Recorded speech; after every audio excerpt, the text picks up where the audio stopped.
Смотрите, да, каждого пятого мужчину забрали из села. Почему каждого пятого мужчину не забирают из Москвы? Перелет из Среднеколымска в Белую гору 94 320 рублей. И после этого они рассказывают про социально ориентированную политику. Эта ситуация четко показывает колониальную политику Москвы. Ни тебе дорог, ни тебе медицина нормальная, ни тебе образование. Ничего нет. Есть один телевизор, пропаганда. У нас АСМ обслуживает интересы Кремля. И АСМ будет нести полную ответственность. Всем привет!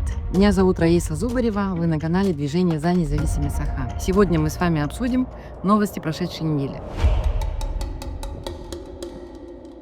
Новость пришла на днях из Золотуме. На сессии выступал глава села Андрюшкино Сергей Третьяков. С села Андрюшкино ушло на специальную военную операцию 72 мужчины. К сожалению, 22 погибло. Население Андрюшкино, это Нижнеколымский улус, составляет 839 человек. 581 человек – это представители коренных малочисленных народов Севера. Давайте посмотрим, кто там живет. По переписи 2021 года. Там, значит, проживают ненцы, эвенки, долганы, юкагиры и чукчи. Если мы посмотрим данные по всей России, да, какая численность у этих народов, да, по всей России за 2021 год, ненцев проживает 49 тысяч, эвенков проживает 39 тысяч, ну, я округляю, да, ханты 31 600, чукчи 16 тысяч, манси 12 тысяч, долганов 8 182 человека и юкагиров 1813 человек по данным на 2021 год. После того, что рассказал Третьяков, можно ли говорить о том, что вот эти 22 человека погибли, защищая Родину? Нет. По-моему, это планомерное выкашивание малочисленных народов России. Потому что Андрюшкино – это то село, где сконцентрированно живут юкагиры, чукчи, эвены, ненцы, долганы. Народы, численность которых не достигает нескольких десятков даже, да. А юкагиров вообще там 1800 человек. Это не миллионы человек, как русских, да. И для них, этих народов, 22 человека погибших – это угроза самому существованию этого народа. Каждый мужчина – это будущий отец. Каждый мужчина погибший – это носитель языка. Каждый погибший мужчина – это носитель культуры. Поэтому гибель каждого человека – это уничтожение демографического будущего этого народа. Самое мерзкое во всей этой ситуации это то, что Москва каждую такую смерть заворачивает в героическую обертку. Они их называют героями, они им открывают парты героические, да, в школах. Они про них там, я не знаю, телепередачи снимают, книжки пишут, да, статьи пишут. Вот это самое мерзкое. Вместо того, чтобы людям дать нормальную медицину, нормальное образование, те же самые субсидированные авиабилеты, да, они кидают им вот подачки в виде там денег, выплат, да, каких-то. Но подождите, но это же не вернет все людей, которые погибли. Это не вернет тех людей, которые погибли. Это не повернет вспять демографическую ситуацию. Это те нации, у которых просто нет будущего. Эта ситуация четко показывает колониальную политику Москвы. Ни тебе дорог, ни тебе медицина нормальная, ни тебе образование, ни тебе, я не знаю, там дешевых продуктов питания. Мы знаем, сколько в Арктике, какие в Арктике цены, да, в арктических полосах. Ничего нет. Ничего нет. Есть один телевизор, пропаганда и звание героя. И звание героя. Это настоящее, то, что проводит Кремль по отношению ко всем народам, не русским России, и тем более к малочисленным народам, самый настоящий этноцид. Самый настоящий этноцид. Смотрите, да, каждого пятого мужчину забрали из села. Каждого пятого мужчину забрали из села. Почему каждого пятого мужчину не забирают из Москвы? Почему каждого пятого мужчину не забирают из Санкт-Петербурга? Почему власть так не делает?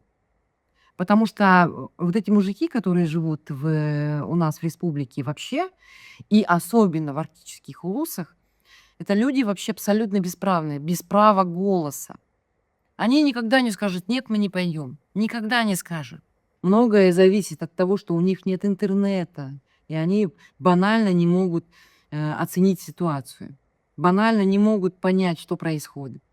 А им пропаганда льется значит, от чиновников, которые у них там управляют, от глав, да, от депутатов и от всяких учителей, да. Кто сейчас у нас самой главной пропагандой занимается? Учителя и главы, чиновники, да, которые сидят на местах. Вот от них они узнают новость. И от них они узнают, что, оказывается, на Россию напали, и нужно ее идти защищать.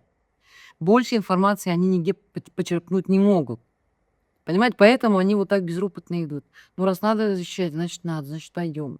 А попробуйте мужиков из Москвы заберите каждого пятого. Попробуйте. Нет, они этого не делают, потому что они боятся. Андрюшкина не будет бастовать, а Москва будет протестовать против того, чтобы забирали мужиков. У нас женщины выступили против того, чтобы их дети-срочники подписывали контракт. Ну и где эти женщины? Там 10 человек, по-моему, больше 10 уехало в Комсомольск-на-Амуре для того, чтобы детей своих уберечь от отправки на войну. Где они сейчас? Они замолчали. Их сейчас нет. Однако на всю страну прогремело, вот помните, года 2 назад вот этот марш кастрюль. Да? Когда кастрюли вышли на балконы на свои и начали, значит, протестовать на балконах. Но, к сожалению, вот такая у нас проблема. И самое печальное, что нет человека, который бы защитил этих людей. Понимаете? Если бы в республике, даже при путинском режиме, даже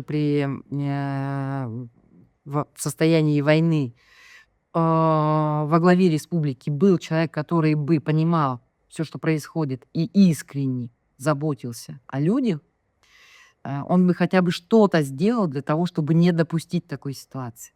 Нет же, у нас АСН обслуживает интересы Кремля.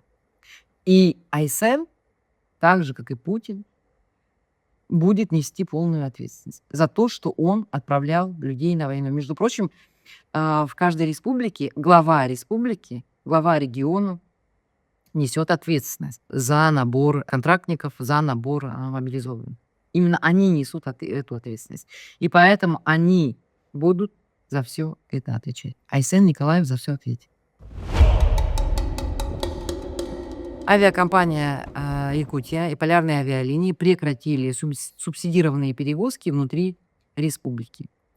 Сделано это было еще полгода назад. Сейчас выясняются подробности. Компании недополучили финансирование. В общем, в бюджете нет денег. Теми деньгами, которые выделялись, они залатали дыры. За прошлый год, на будущий год у них, в общем, на этот год, на 26-й, у них нет вообще ни копейки, да, для того, чтобы субсидировать перелеты. Между тем, перелеты из улуса в улус стоят огромных денег. Это у человека должно быть лишних 100 тысяч для того, чтобы, допустим, из Среднеколымска улететь в Якутск, например, да. Вообще субсидированные перелеты не выполняются с лета прошлого года. Все мы помним эту историю про девочку из села Юкагир, которую не могли похоронить почти месяц, да, там 3 недели. Просто потому, что авиакомпании, вообще тогда полярные авиалинии, не летали по республике, по улусам. Получается, что в нашей огромной республике, где самолет часто единственное средство передвижения, должны платить авиакомпаниям полную коммерческую стоимость. Давайте обратим внимание на цифры, да? Потому что именно цифры лучше всего показывают чиновничье вранье, да, скажем так. Смотрите, в 2025 году на субсидированные перевозки республика выделила 84,8 миллионов рублей. Этих денег хватило всего на 110 рейсов. Всего лишь 110 рейсов. Вот, Минтранс Якутии запрашивал 556,5 миллионов на 921 рейс. То есть получается потребность перелетов 921 в год, да? А денег выделили только на 110, в 9 раз меньше. То есть люди будут в 9 раз реже летать. Получается, что власти заранее знали, что выделенных денег не хватит. Понятно, что они осознанно такой маленький бюджет заложили на перевозки. На 2026 год в бюджете предусмотрено 423,7 миллионов рублей. Но и тут есть нюанс. Деньги пойдут не на новые рейсы, не на доступность для людей, не на то, чтобы жители Арктики, например, могли нормально летать. Нет.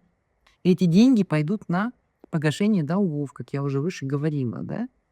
А на сами межрайонные маршруты в арктической зоне денег вообще не предусмотрено. Это издевательство. Вот опять же цифры, да? До Среднеколымска из Якутска 56 тысяч рублей, до Зырянки 50 тысяч рублей, из Белой горы в Якутск 52 620 рублей.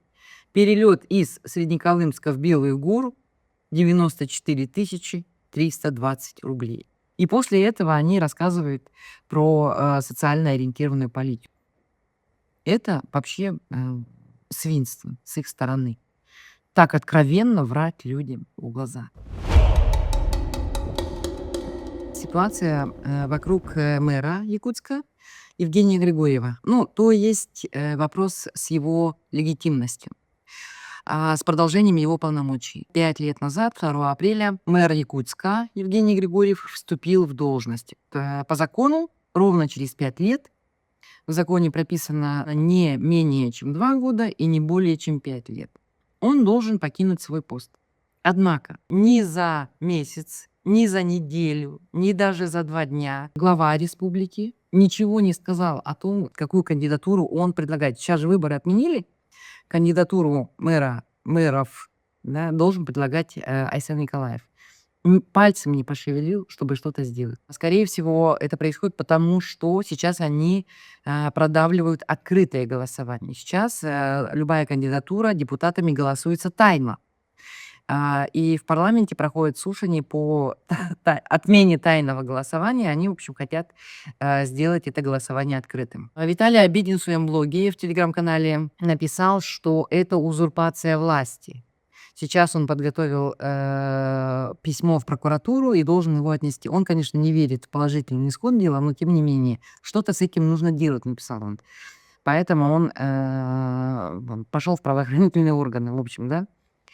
Вы знаете, департамент правовой мэрии выпустил какое-то объяснение. Он сказал, что поскольку выборы будут осенью, это не противоречит закону, значит, мэр будет у нас новой осенью.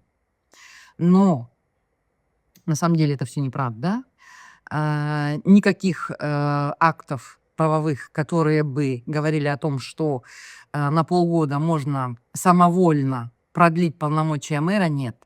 Поэтому это, конечно же, очень-очень тупая отписка, да, мэрии. И, значит, Виталий Обидин написал, что это узурпация власти. Но на эту проблему стоит смотреть шире.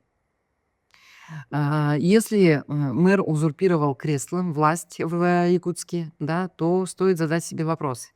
А не узурпировал ли власть тогда глава Республики Саха Айсен Николаев?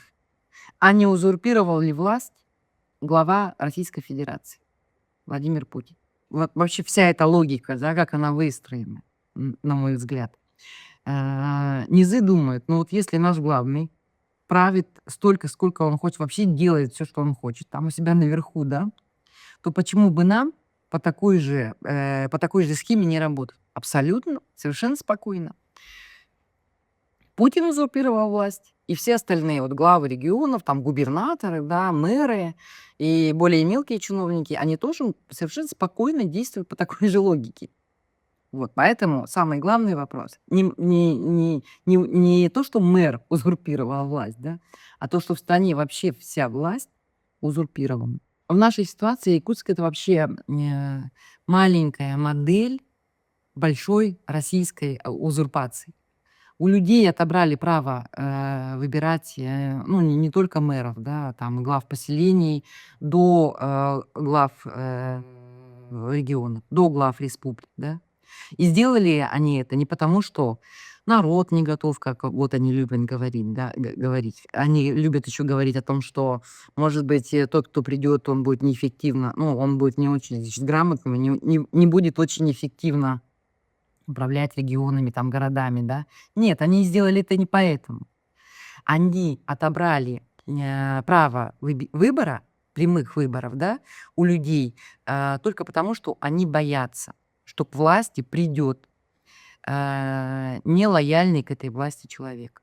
К власти придет человек с большой опорой на общество. И они боятся, да, что этот человек начнет перемены в стране. Именно поэтому сейчас они продавливают открытое голосование. Они хотят отменить тайное голосование даже за тех кандидатов, которых им предложит глава республики Айсыр Николаев. Почему? Потому что они боятся политических интриг со стороны нелояльных депутатов. Их нелояльных, конечно же, мало, но все-таки они есть, и мы это видели по процедуре лишения мандата Владимира Паскочина. Не все депутаты проголосовали за лишение его депутатских полномочий.